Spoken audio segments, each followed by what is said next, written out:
Salam sejahtera Bapak Ibu, Saudara-saudari yang terkasih dalam nama Tuhan.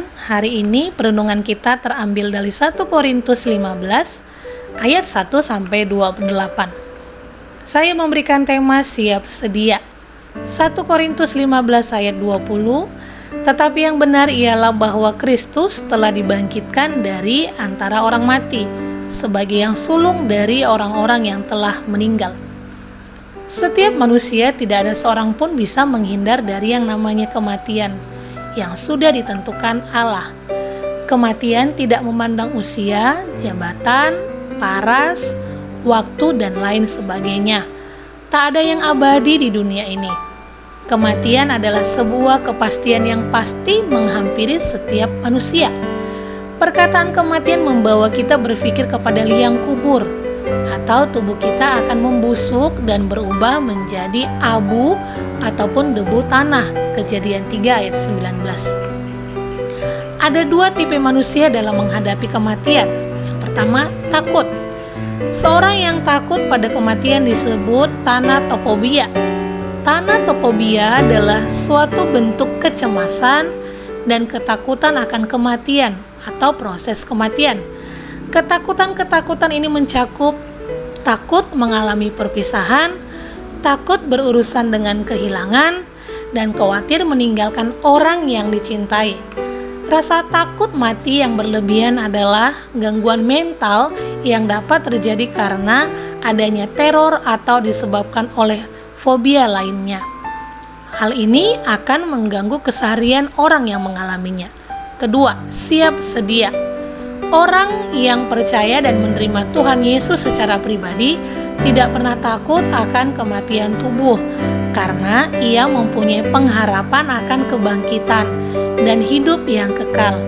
Orang meninggal dalam Kristus akan dibangkitkan oleh Kristus, seperti Kristus bangkit setelah kematiannya. Kebangkitan badan ini akan terjadi di akhir zaman, saat Kristus turun dari surga diiringi sangkakala. Kebangkitan adalah dasar iman dan jaminan bagi orang percaya.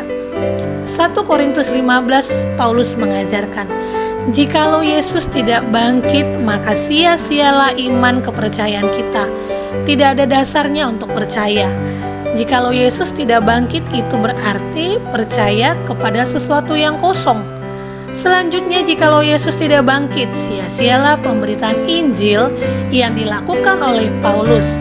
Berarti Paulus pergi kemana-mana mengabarkan berita hoak.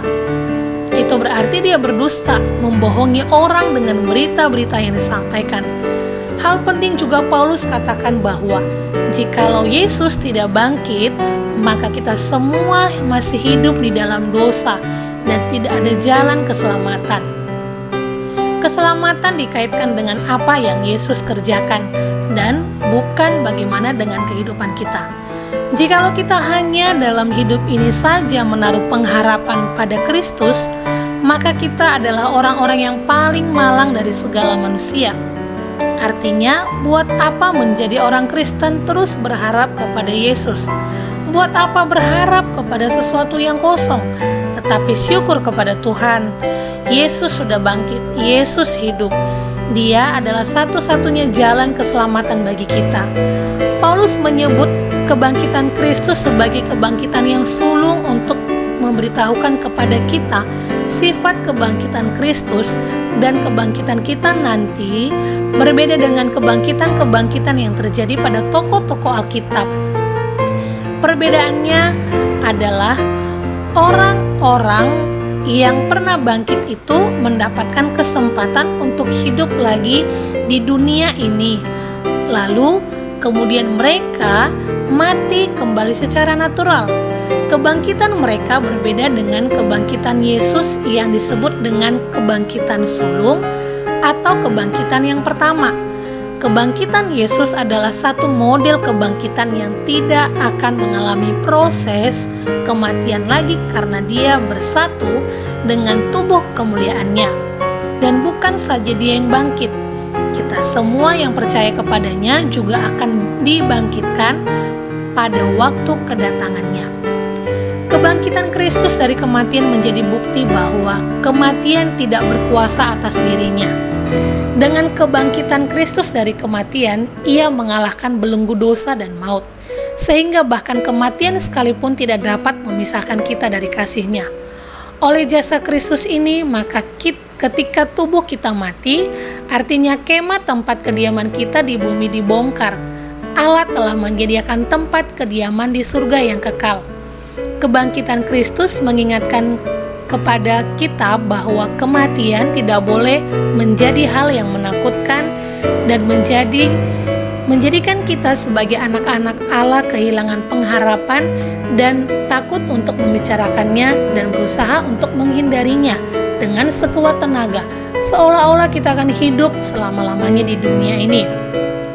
Kematian bukan dicari-cari oleh orang Kristen, tetapi pada waktu iman kepercayaan kepada Kristus menyebabkan kedatangannya, penderitaan dan kematian kepada kita bersiap diri. Tuhan Yesus pernah mengatakan, "Janganlah kamu takut kepada mereka yang dapat membunuh tubuh, tetapi tidak berkuasa membunuh jiwa. Takutlah terutama kepada Dia yang berkuasa membinasakan baik jiwa maupun tubuh di dalam neraka." Matius 10 ayat 28. Tuhan Yesus memberkati. Selamat beraktivitas. Shalom.